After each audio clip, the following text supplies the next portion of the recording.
Good morning, student. Architecture 112, Chapter 9, Prehistory from Architecture. This is one chapter we learn some background about prehistory from architecture. The term prehistory was coined by a French scholar, referring to the time before people record history in writing.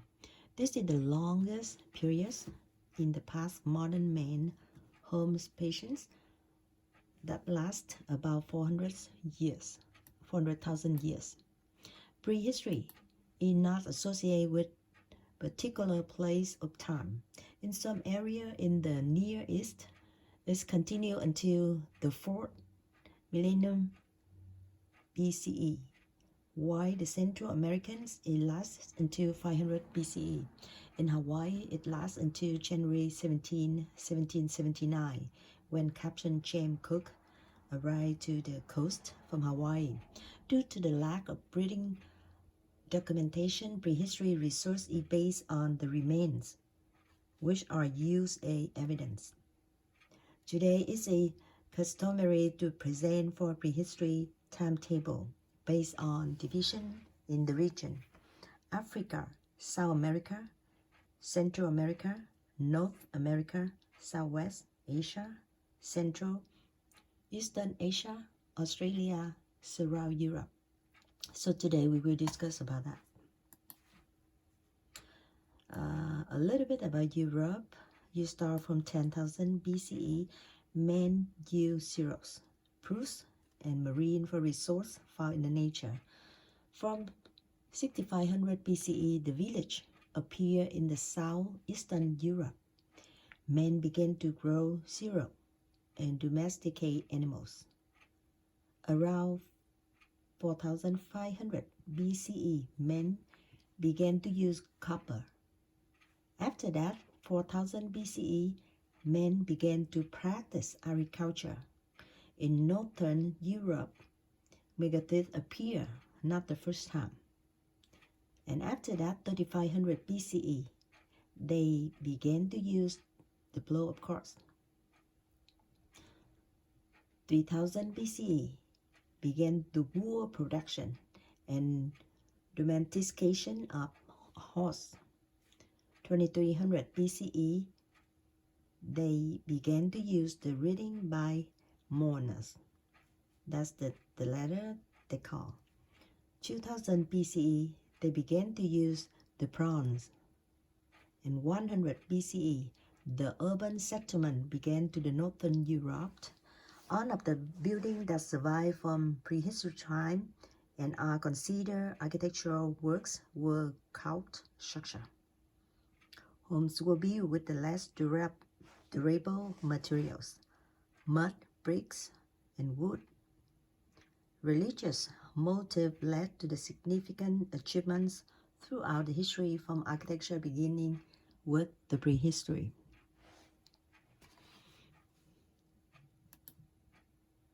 About prehistoric buildings during the time as well as throughout the history, stone and rocks were associated with divinity. For example, two discs can be found in a different culture. Peasant god Mithras were considered as having born from the rock, marrying a rock, and whose father was a rock. Around 6500 BCE, a permanent settlement had provided men with the time to paint vessels that he repaired, make baskets, use copper and obsidian for his seed, and roll olive and vines. Men began to an active partner with the nature, rather than being satisfied with the finished products provided by nature. Around 5000 BCE, house divided into the rooms were built. You can see later with few image. And the earth was flowed. 4000 BCE. In pottery making, the use from potter wheels were widely adopted. And around 3500 BCE, agriculture village became cities. At that time, man discovered that the tin can be strengthened by melt it with the tin to create the bronze, which replaced stone as the main tool for producing vessels. Man developed the plow and began to specialize in his work. Selling and trade practice began. Along with development from mathematics and writing, man had developed a form for architecture based on the megalith. Megalith, the big rock, that's the meaning. Literally in Greek, they have the lithos. This is the stone, and megas is something big. So structure make the rough hewn stone block properly intended for the burial ritual. Now we can see some example for this one. This is Terra Amata from Nice, France, around 400,000 for 300,000 before present. So you can see this is the home, and you see that the frame with the workspace with the curtains, you see that they divide us and they frame us like material like bamboo and the stone. Or you can see that the space look like the room right now with the column and the framing from the house at that time. And another thing you can see similar like that on Ukraine in 4600 to 1400 before present. You can see that they do some kind like the chewing. You can see the entrance, and it look like the tent inside, and with the bone from animal bone and all of the material outside look like this. We can see similar like this on Ukraine, and you can see the tent or the home chewing look like that's one. So basically, if you see everything, you can see they measure that by the map, and you look at this. Look like the height from the building or the chewing, and after that how length for that and the distance between the post or the column to support for hole of drilling. You see that they write it down for this one. That means you see that's long ago. The people know how to do the construction, how to design for the chewings. If you look at the onset dimension right here. This is another example from Chile, and you can see that's the dome by the thatch, and they do on up with the post right here and put the thatch on the top one. And this one from Serbia, and you can see the village, and they have the tent look like this with by the the support for the roof one, and they have look like this. So that's mean everywhere. So you can see at that time everywhere they have to build for the chewing the tent or some of the dome for the people stay in there at that time long ago, everywhere. So a little bit about prehistory. You can see that they have three main things. They use it megalith stone. We can know that it's the menhir, three main periods, menhir, dolmens, and the stone arranged in a circle. So we go each of them for more information about prehistory in the building. So menhir, if you say menhir in French, that is the long stone. Men, this is the stone. Here, this is the long. So you see the huge stone standing vertical in the crown. Such stones are usually stand in the middle of the field or arranged in the rows. This shows that they were transferred to where they are. The piece of the stone stuck in the crown is often a fifth to a quarter of its overall height. That means underground. And after that, on the top, you see maybe 4 to 5 of the total length. The vertical height of this stone is 9 meters. It's the average. The highest menhir in the Europe is 20 meters. It's so high. and above the crow, and 4 meters under the crow. That means under the crown they have parked from the stone, and on the top we can say 4 or 5 of them on under above the crown. If you despise for enormous weight, it's around 350 tons, so heavy, and it was transported several kilometers to each place to use. Today it is composed of 4 pregnant, lying on the crown where it was found in Canac on French.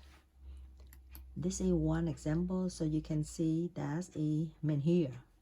And you see right here, that means under crown they have another part under crown, and up here maybe can up to 20 meters, it depends. And you see that it's so heavy, around 300 tons. It's so heavy. That's one example.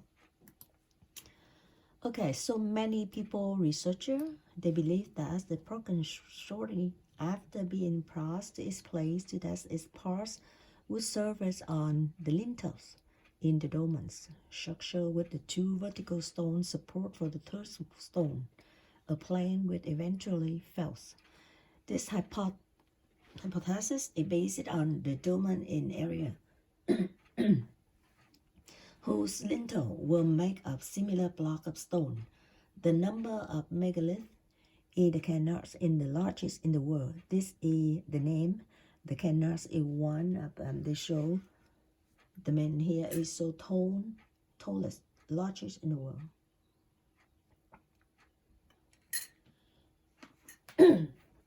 More than 3,000 are found there, and dating to the period between around 5,000 to 1,000 BCE. The word Kanak probably originates in the word can or can.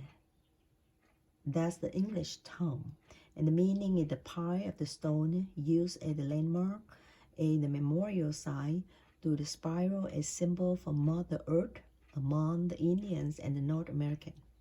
So now we go with the menhir in Kanas, that means the largest in the world. In some menhirs, there are natural openings, which were probably why they are selected and brought to their place.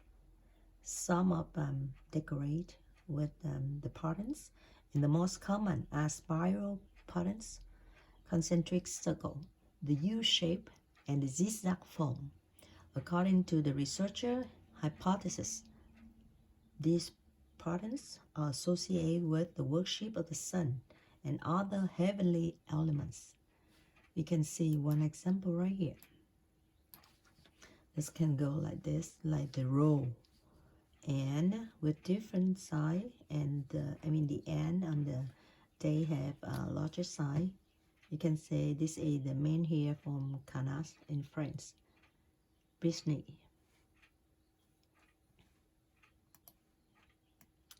Many researchers, they find the connection between the spiral and the concentric circle and the quotes from the Red Goddess, universal mother worship in the Mediterranean region to the life giver. The researcher interpret the pattern as the abstract description from the woman's belly from which life emerged, and a the symbol from the earth navel. This hypothesis is inspired and meaning ascribed the spiral, a symbol from the Mother Earth among the Indians and the North American. Such menhir were found in Italy also, and the French Corsica. In the Haute Languedoc region French, the most common motifs inside on them are face of 2 eyes, 2 arms, and 2 legs. Nose and mouth, ears are absent from most of the reliefs.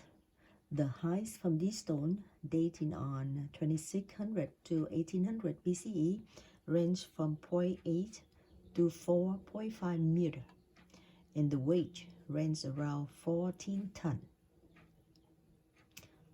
So you can see a few examples more in the Museum in Natural History in the NIM. And you can see the Social Society Museum.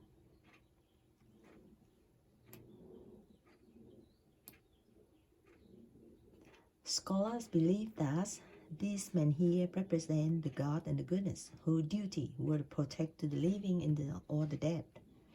On fascinating facts regarding megaliths, monuments in their orientation.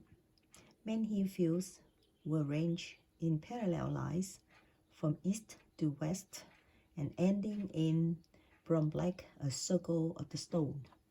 The menhir simaise is arranged according to the astronomical map. They are laid out from axis and connecting to the points of sunrise and sunset on the longest to the shortest days of the year. Most of the rows from the stone are made of menhirs, which are approximately 1 meter tall. The number of the rows in such size range from 2 to 6, and they run along 50 meters. In Karnak, the stone, the height range from half a meter to 4 meters. In each of the row of the stone, the largest stone is located at the western end. So the church does each such row have the end with the circle stone. They roll the stone on the stone circle. We use at the place from the gathering and the ceremony.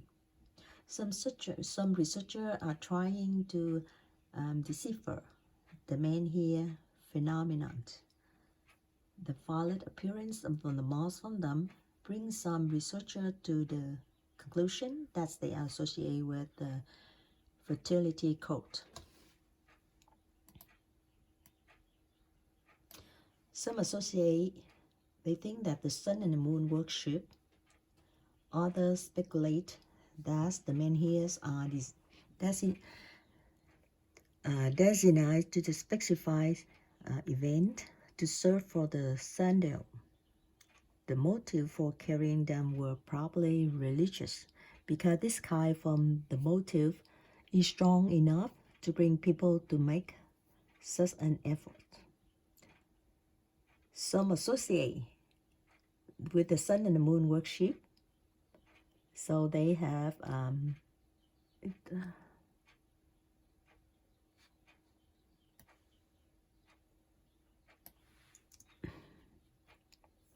sun and the moon eclipse provide for a chain for irregular ceremony, making the return to the sun or the moon, expression the death and resurrection in the nature. The phenomenon of menhir is not unique to the area from Karnak. Across Europe, there are different types from the roof of the stone whose number and the size vary from place to place, but because most of the stone were damaged during the Middle Age by builders who reused them, it is difficult to assess how they originally look. This is the one you can see the row right here, and the size is larger on the end, western end. This is another example, for you can see that. Okay, so now we go with dolmens. The dolmens, the word for originate from the Talman, which means stone table in Brittany. The first builder used the stone that were within the reach. They built the dolmens short of the structure in the form from table, consistent for two huge standing stone support for horizontal giant stone. Each of the stone weighs several tons, but those huge stone blocks are laid one upon the other without mortar. There were also low dolmens, only about 1.5 meters tall. Originally, the dolmens were covered with more stone and earth, but as time went on, only megalithic structure remained.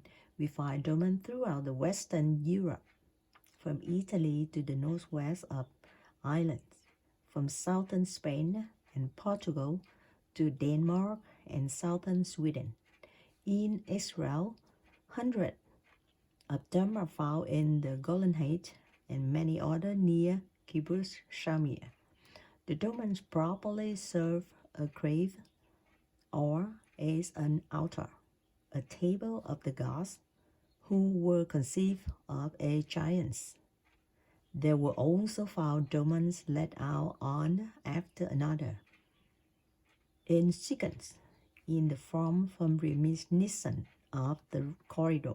Corridor type for dolmens appear in Western France in the 5th millennium BCE. This is one example, so you can see two stones, and on the top one they have look like the table. We call it the dolmen.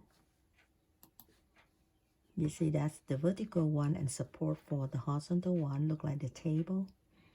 That's the dolmen one. This is look like the corridor, if you can call that for the dolmen. When the dolmens are standing in the long time, they are probably associated with the cause of death.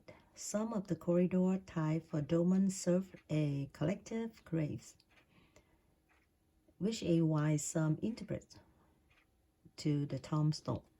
Unlike the menhir, around with many people gather, the corridor type of the dolmens allow access only a limited number of the people, being structured with the limit space. Findings from recent years indicate the overlap between the time for menhir life, menhir circle, and the race structure. These elements were probably part of one religious system. Apart from the corridor type from the dolmens, there were another form from structure, a roomy decoupled vault, created by a series of horizontal rows from stones, each placed above the other. There are also structures that integrate the two forms of the construction, such as the cobble vault over the corridor type of dolmen. Construction methods depended on type from the stones found nearby. Often release a dome, the burial chambers with the patterns such as zigzag, curved line, axis, and more. Megalithic monuments have always ignited man's imagination. They provide plenty of the legends were superstition for the French faith god the fee. Literally in the French, tomb of the goddess of fate is used in the French as the name for many domes. The word feast in French form of the Latin Fater, meaning goddess of the fate. One of the beliefs associated with the dolmens was that the fate goddesses carry the huge stone on their heads, and in their aprons as they were waving. The legend connected the Domer with giant among from the Garatura, the hero from the book by Rabelais from 16th century, which was legendary hero known as a long time before Rabelais wrote his story. Some dolmens are associated by the name with the name include Garatur bed, Garatur chair, and a giant bed. Another period we call that the Stonehenge. The Stonehenge is the site in the southern England and composed of the roof from the stone arranged in the concentric circle. This array of the stone is not a single structure, but a series from the structure built and rebuilt over the periods about 1500 years. Researchers distinguish this phase for construction in the Stonehenge, and the first were complete in c. 2900 BCE. The second took place during the year from c. 2900 to c. 2500 BCE, and the third from c. 2550 to c. 1600 BCE. This is the best preserved megalithic site in Europe. It includes a large external circle from the tree. Only the Stonehenge The domes are called that the trilith. Trilith literally in Greek is the three stones. Two internal circles built in the similar manner and the outer shape stone in the center. Today, it's hard to distinguish between the circle because some of the stone were gone and some have fallen out of position. In the horse from the inner inside stood from the group of the stone arranged in horseshoe shape. The open side from the horseshoe were exactly directing to the point where the sunrise on the longest day of the year. During the sunrise, the ray of the sun shine for several minutes exactly into the center axis to the horseshoe. This is some image from the man here, so you can see that.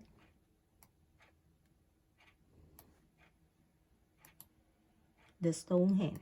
This is the Stonehenge, and you can see that the Stonehenge, the plan of Wiltshire, England, 5,000 to 3,500 years ago. Stonehenge, look like the circle one.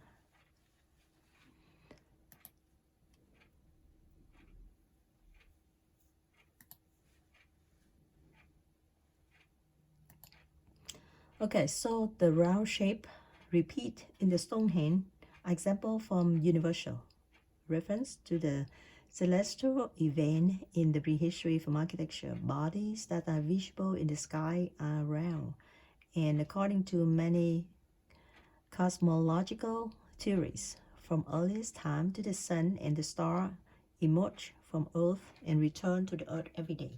According to the hypothesis, archaeologists, the Stonehenge were carved from the temple and ritual were held on the date from the longest and the shorter day of the years.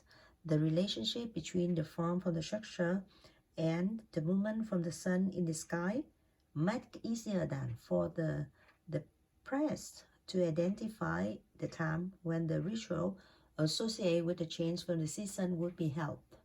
This day has special meaning for the primitive man who practiced agriculture and depend on the climate condition for his living. The layout of the stone for the Stonehenge in its architectural structure anticipate later temple, cathedral, who orange from the plan according to the sun daily, east to west movement. So I think that is all for the chapter for today. And next one, we will continue with history from its big periods, Greek, Egypt, and after that, Roman, and finally we go with the Asian. So that's it all for the chapter for today. Chapter 9, Prehistory from Architecture. We'll see you next time with the next chapter. I think chapter 10 it is the Greek architecture. Okay, so see you next time.